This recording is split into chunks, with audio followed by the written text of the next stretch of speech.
Alright guys, so this is problem number 1 from the test.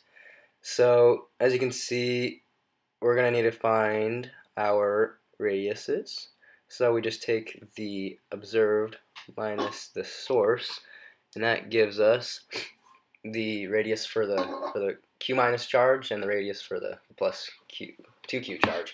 And being that the 2q charge is variable, it's rotating around that circle, we're going to have to use it in terms of theta. So right now we're going to give the net electric field just relative with a vector drawn out. So and then the E1 is going to be just directly across the x-axis, and that's going to give you an E net relatively in that direction.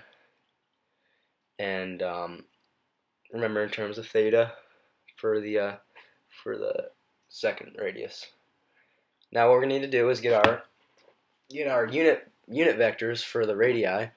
That way we can get the exact direction of this electric field for the net electric field. Now it's pretty basic. You're just going to do the radius divided by the magnitude of the radius, and that's going to give you the unit vector for the radius.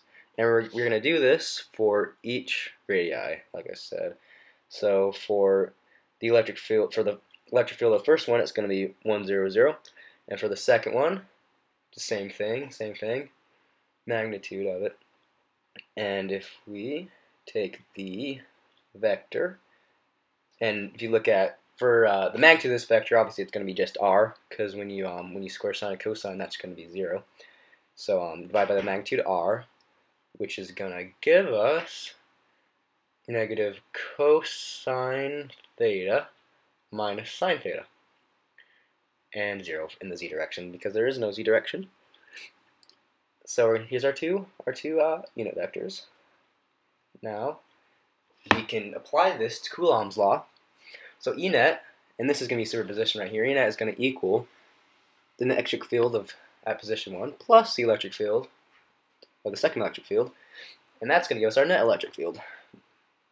So for the first electric field, it's 1 over 4 pi E naught, Coulomb's law, times negative q all over the magnitude of the radius squared times the unit vector. Same thing for the second electric field, and we're going to divide by the magnitude of the radius squared times the unit vector of the radius. Just Coulomb's law of a point charge. So now what we're going to have to do is just plug in our values for the radius and our values for the unit vector. And from this point forward, pretty much all the physics is done. We're just going to have to do some math.